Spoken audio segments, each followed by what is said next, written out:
Hello and welcome to the new series of the Digital Diaries. Today, I'm thrilled to be joined by Neda Jawad, CEO and founder of Itramei.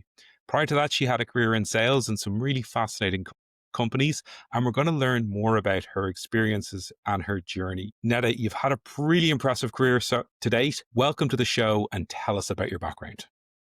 Thank you. Tell us about what you're doing right now, because that seems really exciting.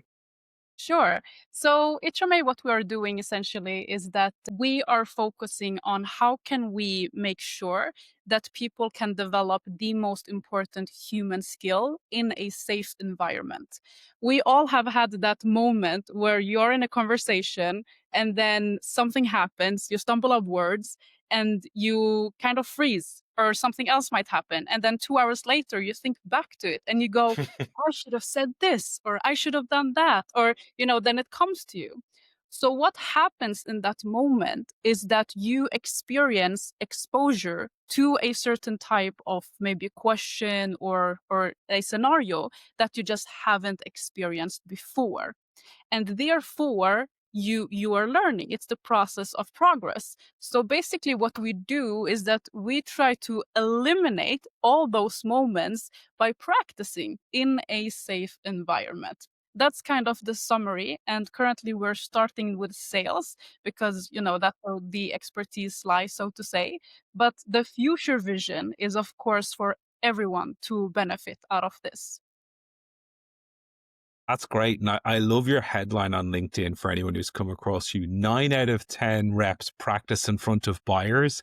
Working in enablement myself, I noticed this. People do have an aversion to actually practicing things, particularly in a group setting. Is that kind of your experience and what gave the idea, or where did the inspiration for Itramei come from? So, to start with the inspiration, I would say it's not like I just woke up one day and I had this grand idea. Now I'm going to go and execute on it. It's more like putting together pieces on a puzzle. It's one day I had this idea. I knew it had to do something with effective communication. And then fast forward, I thought, what if you could practice talking, with an actual buyer persona? And Hmm. that's kind of what it evolved to. The second question that you had is, have you experienced this yourself? And yes, absolutely. I would say that from my experience, it's very common, especially for junior people, even senior people who have just switched jobs, whatever it can be. It goes back to what I mentioned in the beginning, the part about being exposed to certain type of situations. I think that's really, really interesting because, I'm in my 40s. I've been in my professional career for, 16, 17 years. And just this week I was presenting and I was trying to click a link and it wasn't working. And my background is in computer science. So like I'm extremely proficient when it comes to using a computer. And here I was struggling to open a link. But because I had a room full of 30 people and I wasn't as familiar with the content because I'm only ramping up in a new role, it really consumed me in that moment. And I could feel all eyes on me. And then when I looked up, I realized they actually weren't paying any half the attention I thought they were because they were, checking their own phones and whatnot. So this is really interesting though. I kind of knew you'd have had the experience, but the ideas. So I like the way you describe it as a puzzle. It sounds like the concept developed over time. How did you realize I have enough pieces here to make the full jigsaw and develop it for me? Yeah. So for me, it as I mentioned before, like I've always been passionate about communication. It's something that has such a huge part on everyone's life. It affects everything from, relationship and your career and all sorts of things in life is dependent Hmm. on that. So basically, the question that I asked myself, because I didn't want to, start any company. I didn't want to do just anything. I wanted to do something that actually has an impact, something where no matter how it would go, I can look back at it and say, I'm actually really proud of myself because I took that step because it has enough of an impact. So the question that I asked myself is if I would to give myself a skill today, what would that be? If I were to go back in time, 20 years, or not than 20, but maybe 15 years, and I would ask myself, what skill would I give myself? The answer was quite clear. It's effective communication. So then from there, I was like, how can we build something that enhances people's communication skills in the most effective way? How can we give a platform for people to hone that skill and become as good as a communicator as possible in the most effective way? So then it kind of became like reverse engineering and starting to think, well, practice makes perfect. Well, what Hmm. if you were able to practice in a safe, controlled environment? And not only do you need to practice, but you also have to receive feedback. So, what if you could automate that and receive feedback on all the communication metrics? And then it's like, but also you need to progress. How can we measure growth? So it's like all these layers coming together. Hmm. And at then a certain point, I thought that, you know, now this is so clear to me that there is no other answer or way or whatever to call it Hmm. than going with this. I think you're dead right, and it's really interesting because whether it's in deals I've done over the years or even personal relationships, most of the time where difficulties are encountered is through poor communication or misunderstandings. And I think what's really important and people don't realize is that communication truly is a two-way process. And as a sender of a message, how, what Peter sends and Neda receives, all the noise that is external, and by noise, it's anything that distracts from that medium, can affect that, is really, really powerful. So I love how you've kind of identified that. And then by extension, tell me more about the feedback loop, because my experience, if I may, and I believe there's studies on this, is that the sooner you get feedback after something, the more likely you are to change the behavior. Is that your experience, or how did you factor that into Itramei? Correct, 100%. So how it works is that you create the simulation with any scenario, any title, any industry. You have the simulation and then you receive feedback right afterwards. And it's as you say, that piece is so important because the first part is to get exposure. The second part is to understand what could I have done better. And then the Hmm. third part obviously is to implement that. So the idea is once you do get feedback is how can you implement it? And tell us then about implementing it, because that is really the challenge. I would observe that people often know where their shortcomings are, but making action to make a change tends to be the bigger bridge. Correct, definitely. So what we do as an example, and I'm so excited for all the things that we have on the roadmap as well. And there are some things that are really, really, really exciting. Can't get into it that yet. But for now, what I can say Watch this is space, listeners. We'll be back with it. yeah, exactly. A second episode of this. But actually, how it works is first of all, we don't want to overwhelm, right? So, how we have done it is that you have like the top three good, you have the top three weaknesses, and then you can see like a full breakdown, all the metrics if you really want to dig into it. But how it Hmm. works is you see three areas where you can improve on. And tied to all these three areas are also an article where you can read on how you improve on that specific thing.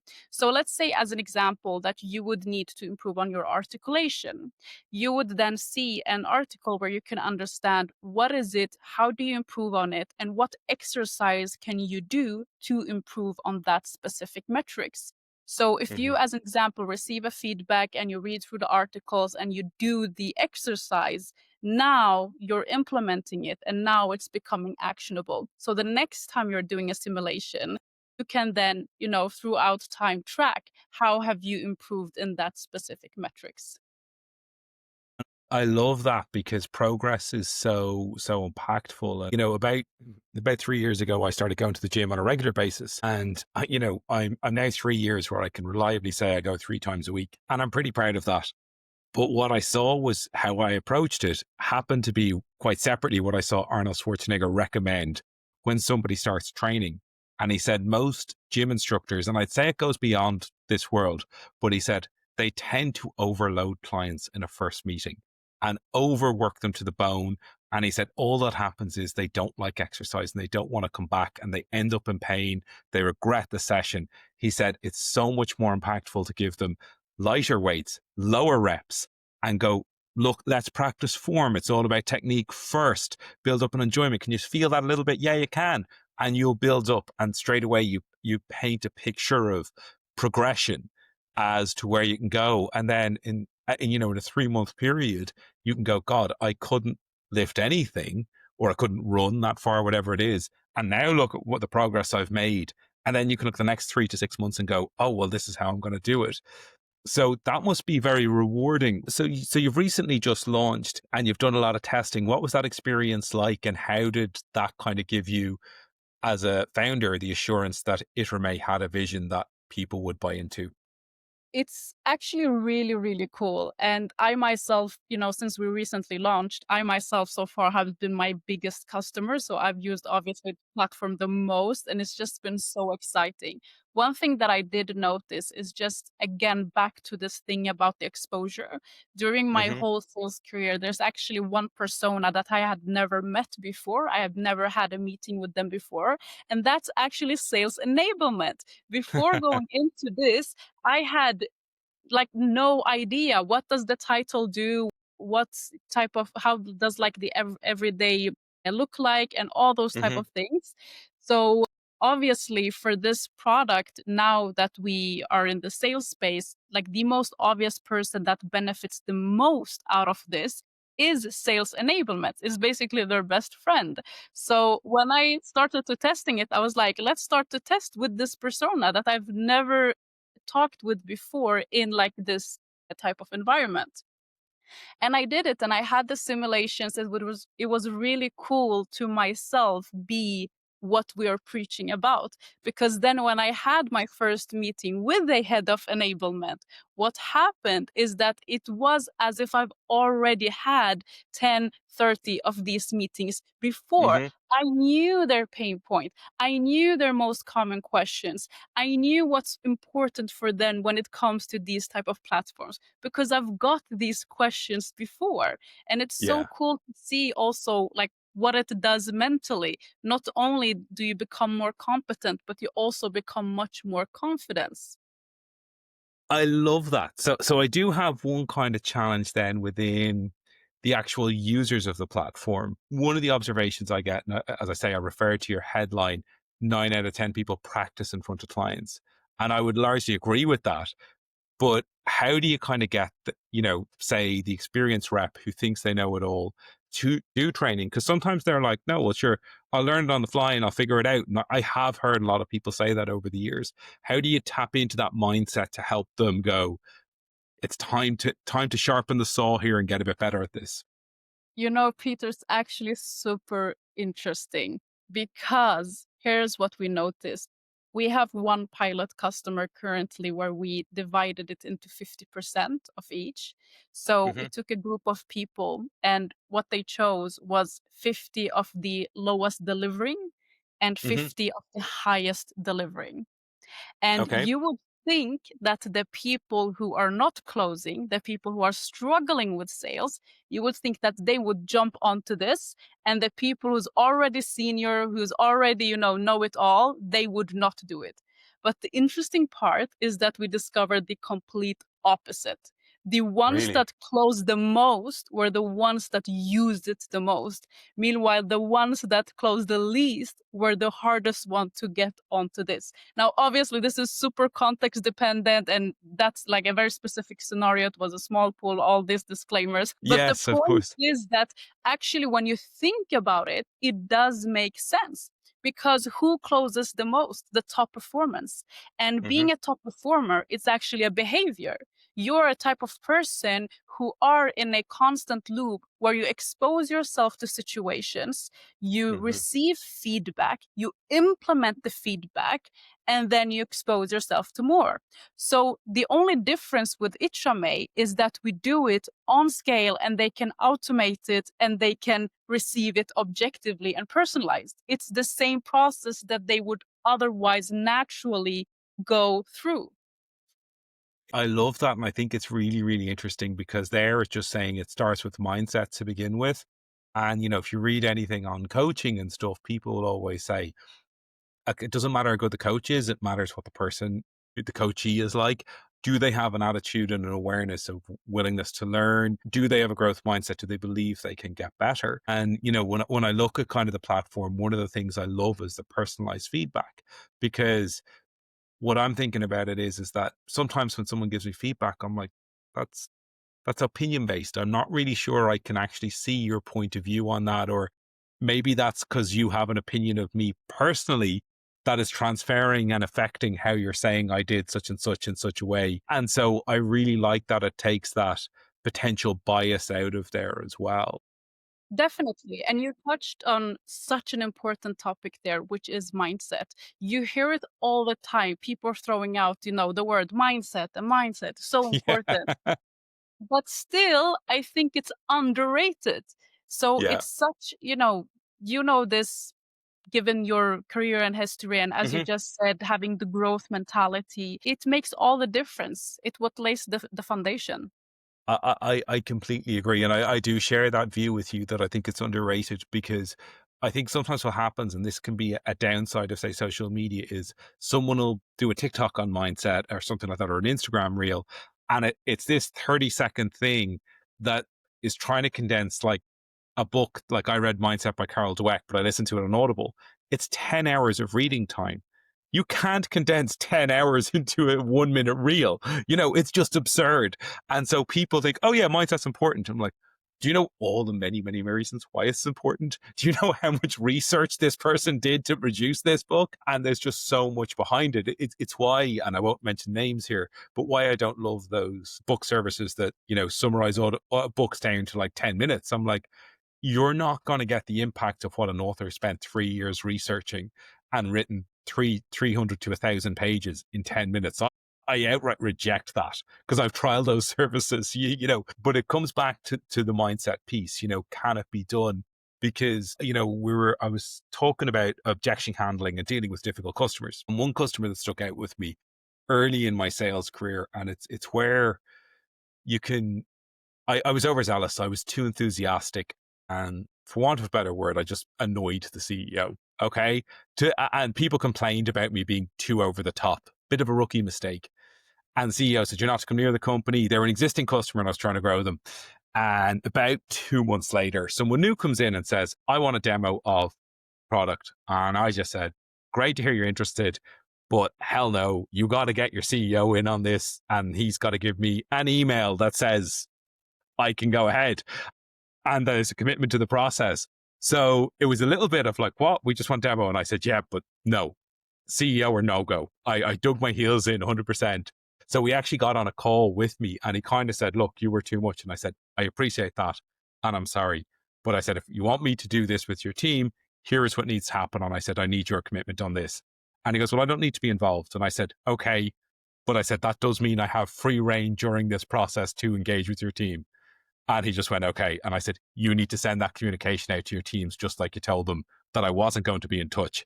And I said, we'll agree when it closes.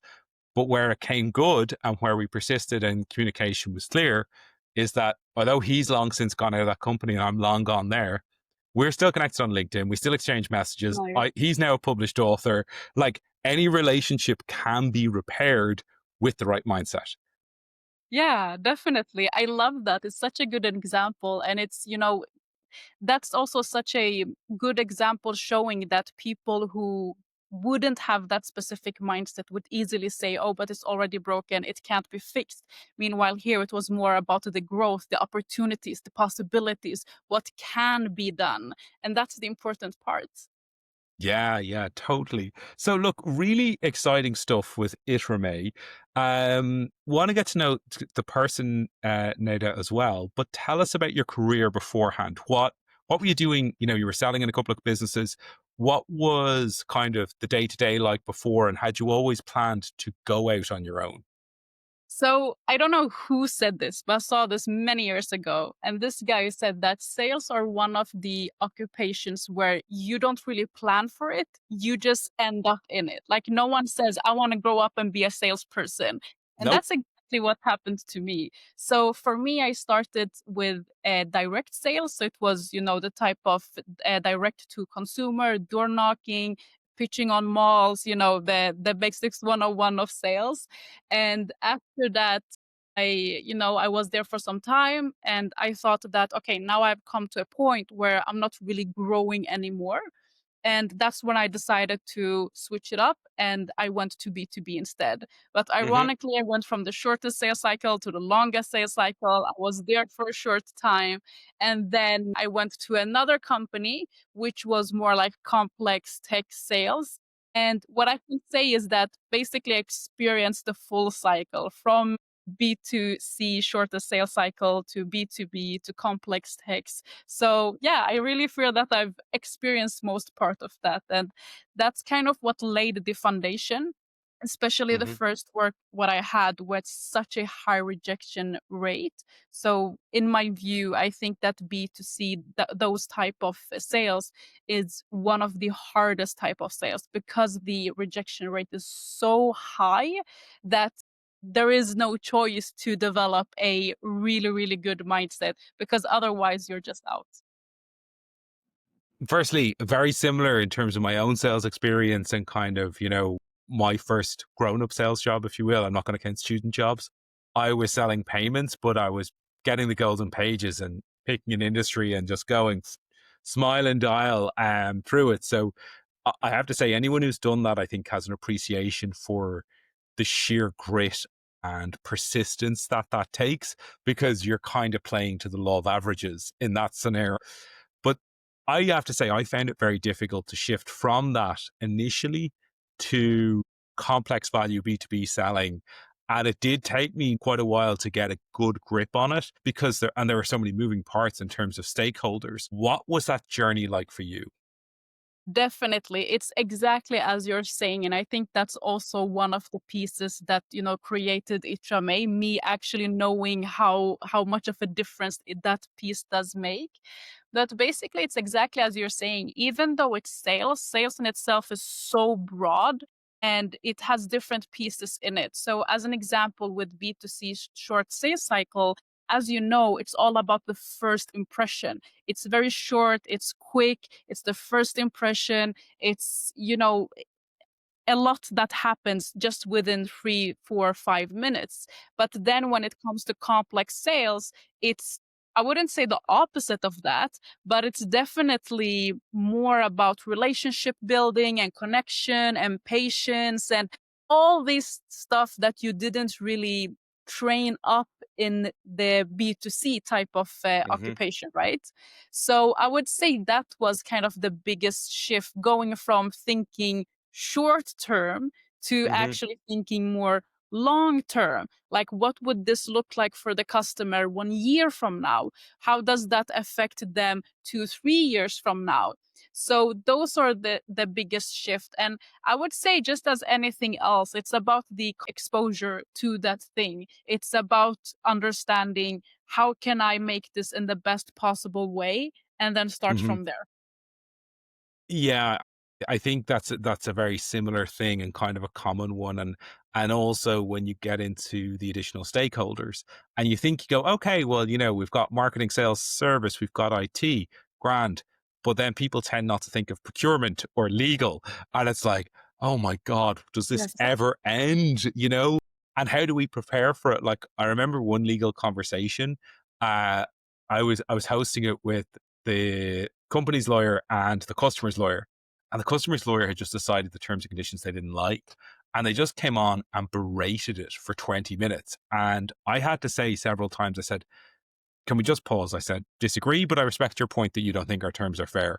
Can you give us the points within that you care about? And what actually had happened was she hadn't reviewed it.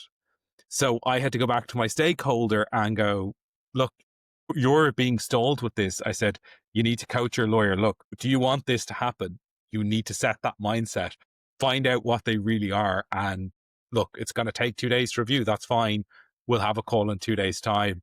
And a very, very different person came on. But I think at that stage, I'd understood the complexity around B2B sales in that way to kind of go, let's kind of coach this through it. And I think that's a big part of sophisticated B2B selling is actually educating them how to buy. And when you become experienced, you can lose sight of that. So before we get on to kind of the person behind the career, Mm. what's the advice you'd give to an aspiring professional? I won't narrow it to salesperson, say someone fresh grad out of college, ready to take on the world. What would you go back and say, here's what you need to know? I can only choose one. You can go three. I'll give you three. Okay, okay, go free. Well, I would say, first of all, what we have discussed up until now, the main part is the mindset. So Hmm. if you think to yourself that you are limited and you're either a good communicator or you're not a good communicator, you're either a good problem solver or you're not a good problem solver, then that will be true. Like whatever Hmm. you think that the limitations you have, they are there because you just put them to yourself. So I would say that's the most important part is, what do you want out of that, and do you Hmm. see yourself being able to achieve those things? The second thing, obviously, which is the most important human skill, effective communication. When Yes. you learn how to communicate effectively, it just opens so many doors. You can be the smartest person in this world, but if you don't know how to put it into words, then who will ever know about it? So that's the second thing that I would say. And the third thing, and this will sound like such a cliche, but it is so true. And it is, enjoy the journey. Have fun now. Do not wait for when I have this money to buy this thing, or when I be able to do these stuff, then I will XYZ. You have it now. Do it now. Like, you have fresh air that you're able to breathe in, you have the fresh water that you're able to drink, you have a roof over your head, you can hear a joke and you can laugh. Like, how cool Yeah. is that? You can pick up your phone, look at the meme, and then you start laughing within an instant. So that's what I would say. I love that. And if I'll kind of come back to your first and third point. So as you were talking about, the mindset and whatnot, it reminds me of a quote from Henry Ford. And he has many great inspirational and motivational quotes, but particularly it's whether you believe you can or believe you can't, you're probably right. And I think that sums up exactly the sentiment of what you're going for. And it's so true. And, I even think of when I started this podcast late last year, I had just guested on somebody's podcast. And I was like, I've no idea how to start a podcast, but I kind of want to because I really enjoyed be doing it. I said, I'm going to figure it out. And Awesome. I Google searched, I asked ChatGPT, and And 15 that's minutes, I was pretty well the knowledged.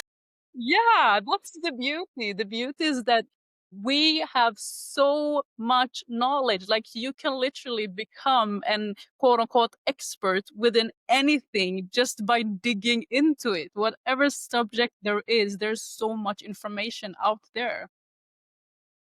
To your last point about enjoying the journey. So I'm a big fan of comedian Jimmy Carr, but he speaks a lot on podcasts and he's actually a very serious individual. And just a little bit of context here. He was a devout Catholic raised and nearly was going to be a priest. And in his late 20s, he had his midlife crisis and he renounced Catholicism, became an atheist, left his marketing job. So like quite a serious life transition for anyone. And when he talks about it now, he said like, people will look at my life and say, oh, I wish I had your money and success. And he goes, everyone wants the life I have. Nobody wants the journey I took to get it. And he goes, Yeah. I had to, yeah. And it's so true. And he just talks about it in such an insightful way. And he says things like, kind of to your point about all the benefits and luxuries we have. He said, we have life dysmorphia. And he said, if you think about it, it was only 50 years ago running water or hot running water was not available everywhere. Actually, we all get up and have a shower every morning. He goes, start with your simple luxury.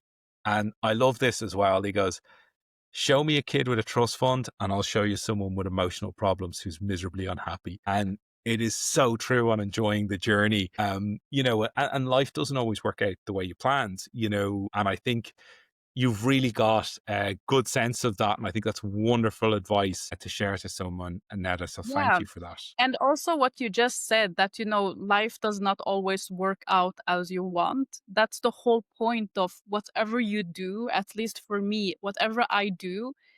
The important part is that I feel that I'm proud of what I'm doing, that I'm doing the thing that I truly want to make.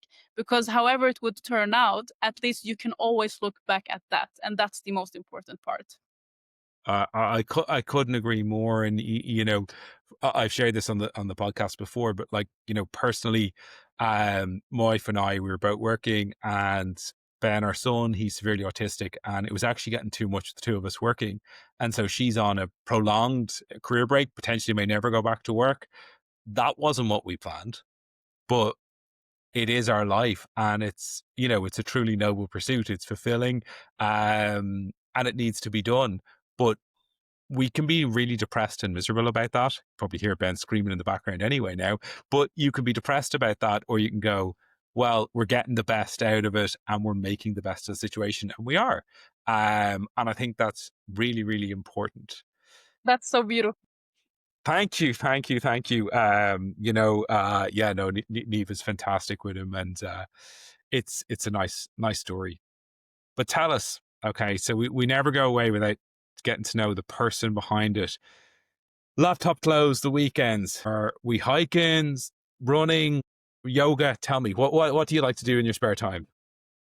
Currently, Yes. actually work. I know it's often also interesting, but the thing is, for me, is again to the cliche things. But when you do something that you love and you're really passionate about it, then is it really work? Like for me, it's I have Sundays I do work, and then Saturdays I do focus on recovery so that I Yes. can work more efficiently. So that's kind of the logic. So, but in general, I would say I like doing things that gives more perspective. So, Hmm. traveling, trying new activities.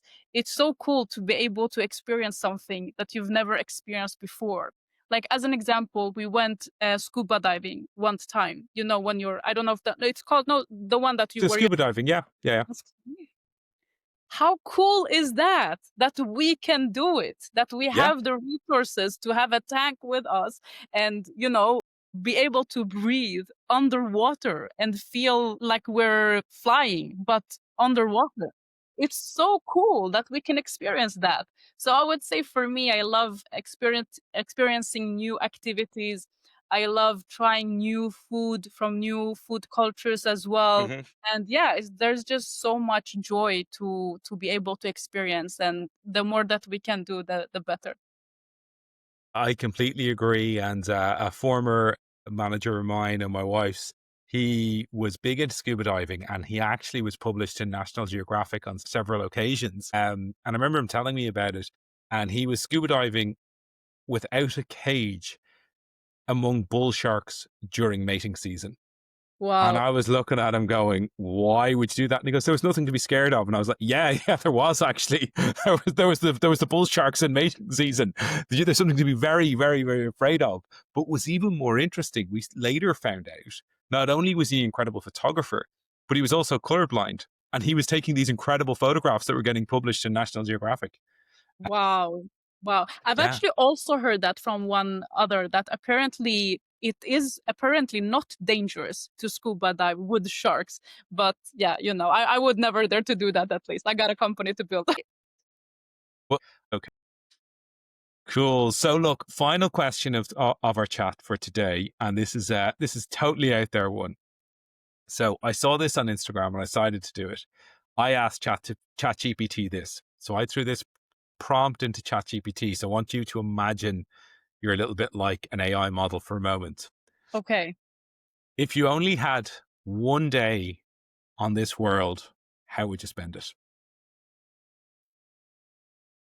If I only had one day,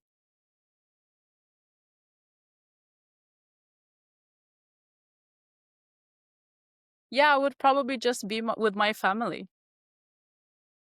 That is a fantastic answer. It's not dissimilar to what ChatGPT said. It said Yeah, I'd try and spend time with people like you. I'd see the sunrise. I'd go for a long walk, and enjoy fresh air. And it was really refreshing to see the AI model was giving good stuff back. But that is the thing. That's probably all you would really want to do if you knew you only had 24 hours to do. definitely. And I also think for me, I'm big on philosophies. I think that Yes, the sooner that you understand what type of philosophy that you will live after, then you will be happier because it sets the foundation for everything else, right? So for me, I like to live my life as if already I have over 1 billion, as if already these are the last things that I'm going to do. What is it that I'm going to do? So yeah. that is a lovely philosophy, and I'd say that brings about a sense of gratitude as well for what you do have, and then it makes kind of building more a bit more exciting and a bit more comforting in a nice way. That's pretty cool. Definitely. What would your last day be?